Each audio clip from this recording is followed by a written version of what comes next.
Hello দর্শক বন্ধুরা, এখনই দুপুর 12টার মতো বাজে। তো বাড়ির সমস্ত কাজকর্ম সেরে আমি আর আমার মেয়ে বেরিয়ে পড়লাম কৃষ্ণনগরের উদ্দেশ্যে। একটু কেনাকাটার ছিল আর কিছু কাজকর্ম ছিল, তাই এখানে ছাতা ভেঙে গিয়েছিল, ছাতাটা সারাতে দিয়ে একটা দোকানে চলে গেলাম এখানে একটা জিনিস কিনবো বলে। তো কী কী কিনেছি সেটা অবশ্যই বাড়িতে গিয়ে আপনাদেরকে দেখাবো, আপনাদের সঙ্গে অবশ্যই শেয়ার করব। তো এই দোকানে না এত জিনিস দেখে মনে হচ্ছিলো সবই নিয়ে নিই, কিন্তু উপায় নেই। আর আজকে মজার একটা বিষয় হলো কি, আমি আজকে পার্স না নিয়েই চলে গেছি। মানে ভাগ্যিস মেজদার টোটোয় গিয়েছি, তাই মেজদা বললো কোনো চিন্তা নেই, তুমি চলো।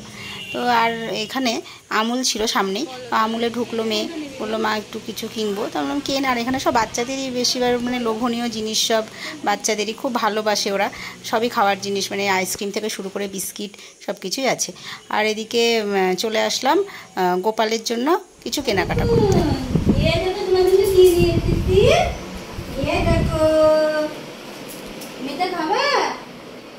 গোপালের জন্য আমি মিষ্টি নিয়েছি আর লজেন্স নিয়েছি, কারণ সকালবেলায় রোজ দিনই গোপালকে জাগিয়ে একটু বিস্কিট নাই লজেন্স দিই, তো এই মাসে আর বিস্কিট নিয়ে লজেন্স নিয়েছিলাম।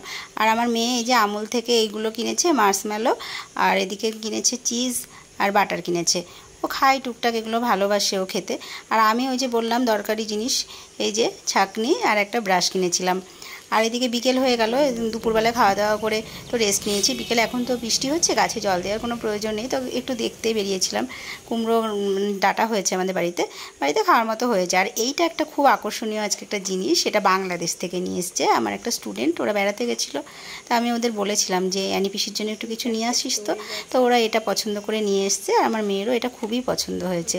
এখানে ওই ছোটোখাটো বাচ্চাদের ক্লিপ, গার্ডার এগুলো রাখার জন্য, টিপের পাতা, তো ওর খুব পছন্দ। আর এই ক্লিপটা নিয়ে এসছে ওরা। এদিকে ওদেরকে পরিয়ে ছেড়ে আমি গোপালকে যে সকালবেলা মিষ্টি নিয়ে এসেছিলাম সেগুলো দিয়ে সন্ধ্যা দেখিয়ে দিলাম ঠাকুরকে। আজকের ভিডিওটা এ পর্যন্ত, দেখা হবে আবার নেক্সট ভিডিওতে। আপনারা ততক্ষণ খুবই ভালো থাকবেন, সুস্থ থাকবেন, সাবধানে থাকবেন। Good night.